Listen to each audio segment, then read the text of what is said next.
matabong koneksyon sa ating mga. Pero ito po, nung umaga, ay naiyak ako dahil sa mensahe ng kanta at purihin ng Panginoon. Napaiyak ako habang kinakanta ko ito dahil alam ko yung mensahe ng kanta ay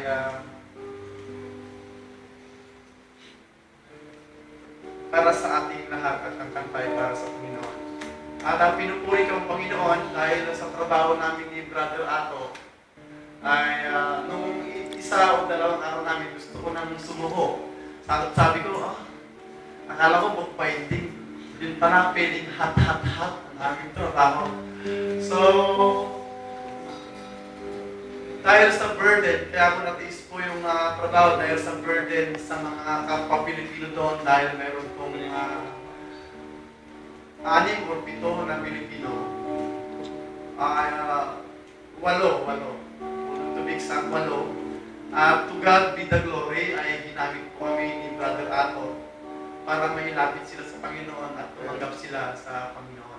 Amen. Yung 5 pa lang. Pero yung 3, sabi nila, pinanganak kaming Katoliko, sa Katoliko din kami mamamatay. So sabi ko naman, we are also Catholic, but not Roman Catholic. So I explained further about Catholic, that the Catholic it is a universal church, and we belong in that church, whatever sect you are. At basta ikaw ay Kristiyano at tinanggap mo ang Panginoong Kristo. So sabi ko sa kanya, and then medyo napahinto siya, at sabi ko, tinabi ko siya, one time, pupunta ako sa kwarto mo at magpintuhan tayo patungkol sa Panginoon. So sabi, hindi naman siya umuo, hindi rin siya umindi. Pero it's my prayer na nawa'y hipuin siya ng ating Panginoon. Amen. So itong kantang ito ay para po sa ating lahat.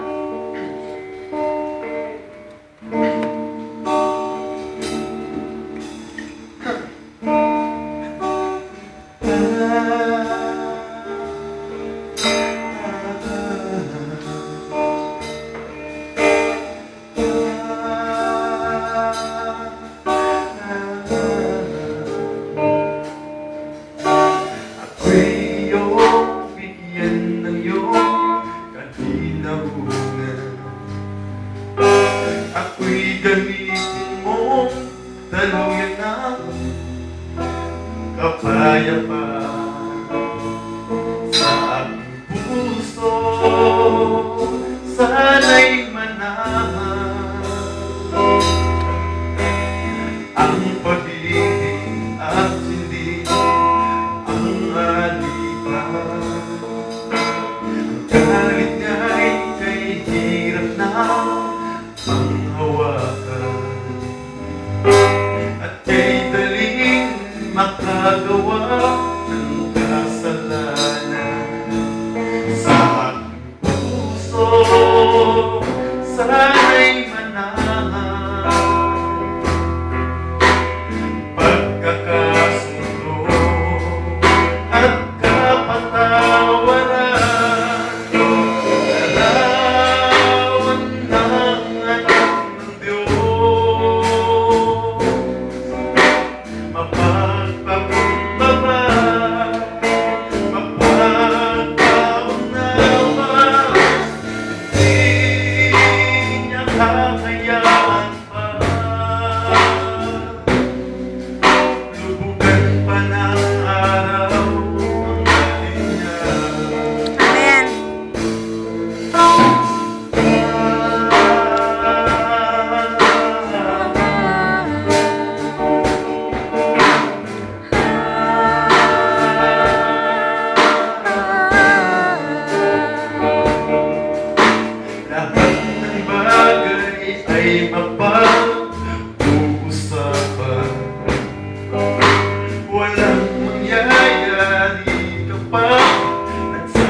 But if you do not forgive men their trespasses, neither your Father in heaven forgive your trespasses. So tayo po mga kapatid, huwag sana natin yung pong pagmamahalan bilang magkapatid, bilang mag-asawa, bilang magkakaibigan, huwag nating sa galit, huwag nating itapon lang.